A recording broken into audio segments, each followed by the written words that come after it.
Salut les amis et bienvenue dans cette nouvelle vidéo, plus précisément ce nouveau tutoriel dans lequel je vais vous montrer comment affûter une lame de tondeuse. On verra ensemble les différentes étapes et aussi les erreurs à ne pas faire pour avoir une bonne lame bien affûtée. L'objectif de cette vidéo, c'est qu'à la fin, vous sachiez vous-même affûter votre propre lame de tondeuse. Et restez bien jusqu'à la fin de la vidéo car je vous présenterai une deuxième méthode si jamais vous n'avez pas les outils nécessaires. Bon, vous avez vu la gueule de la tondeuse. Comme vous pouvez voir, elle a été rafistolée d'un petit peu partout. Mais bon, perso, je m'en sers pour une petite surface chez moi, donc ça me va très bien. Donc déjà, avant de commencer, pour savoir quel côté on va incliner la tondeuse, tout simplement, vous allez regarder sur la vôtre où se trouve le filtre à air. Là, comme vous pouvez voir, sur ma tondeuse, il se trouve à gauche. Et ensuite, donc, vous allez pouvoir incliner toujours avec le filtre à air en haut.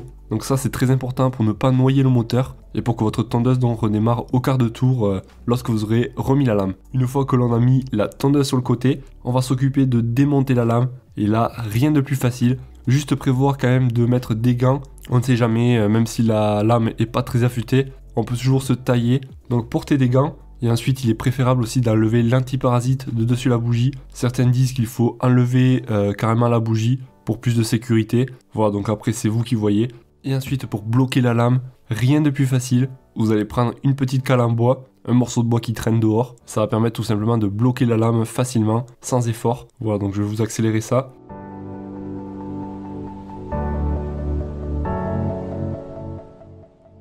Deuxième étape, ça va être de mettre la lame dans un étau de façon à bien la serrer. Si vous n'avez pas d'étau chez vous, vous pouvez pourquoi pas la mettre par terre et la tenir avec votre pied. Mais bon, c'est plus préférable quand même de travailler avec un étau. Et comme vous pouvez voir, donc, on va s'occuper de cette partie qui est quand même un petit peu désaffûtée.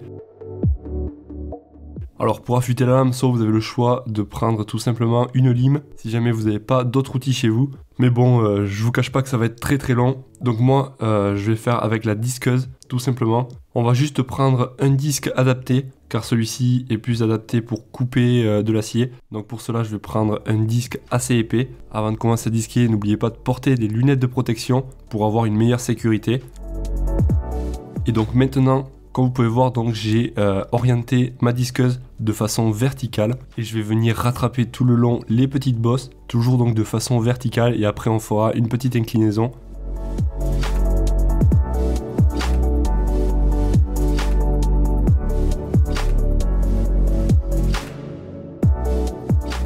Voilà, donc là ça me semble correct. Et maintenant on va s'occuper de l'inclinaison. Donc on va faire exactement pareil avec une inclinaison d'environ 45 degrés. Et pour cette étape, attention, il ne faut pas donc rester sur la lame trop longtemps. Du moins rester au même endroit pendant quelques secondes, car ça risque de faire trop chauffer la lame et le métal va devenir bleu. Et ça va tout simplement en fait le fragiliser. Donc voilà, ne restez pas 10 secondes au même endroit. Faites des va-et-vient donc tout simplement. Important aussi, il ne faut pas que votre lame soit tranchante comme un couteau. Pour cela, il vous faut laisser un petit peu de matière. Car si jamais la lame est trop fine, avec le moindre impact, donc une branche qui traîne, un caillou, elle va se désaffûter très rapidement. Et ça l'usera beaucoup plus rapidement aussi. Pour cela, donc vous pouvez essayer de mettre votre doigt, de préférence avec le gant quand même, car on ne sait jamais si c'est trop affûté, vous risquerez de vous tailler. Et à la fin, donc vous n'êtes pas obligé. Vous pouvez, si vous le souhaitez, mettre un petit coup de lime, histoire d'enlever les bavures. Et maintenant, je vous invite à faire l'autre côté. Donc personnellement, je vais accélérer tout ça en montage. Et juste un truc à savoir, le top du top, pour ne pas déséquilibrer la lame, ça va être de faire exactement pareil d'un côté et le faire donc de l'autre côté. Ça me paraît tout à fait logique. Voilà, donc pareil, on va rattraper les irrégularités et ensuite disquer en inclinant, tout simplement.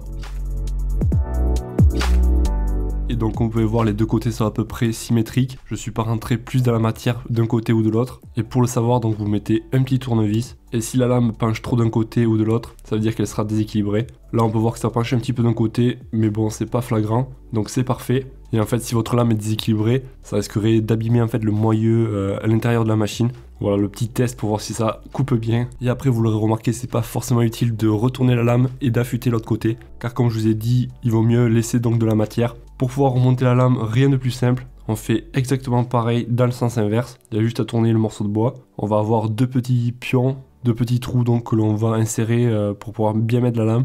On revisse et c'est terminé. Et vous allez voir que malgré sa carrosserie défoncée, elle fonctionne toujours, ça coupe parfaitement et c'est ce qu'on voulait. Voilà donc les amis, si la vidéo vous a été utile, pensez à me le faire savoir en mettant un gros pouce bleu. Je vous en remercie Et aussi pensez à vous abonner à la chaîne si jamais vous souhaitez découvrir de nouveaux tutos, des nouvelles vidéos comme celle-ci. C'est gratuit et moi je vous dis à la prochaine. Passez une excellente journée, soirée. Ciao ciao.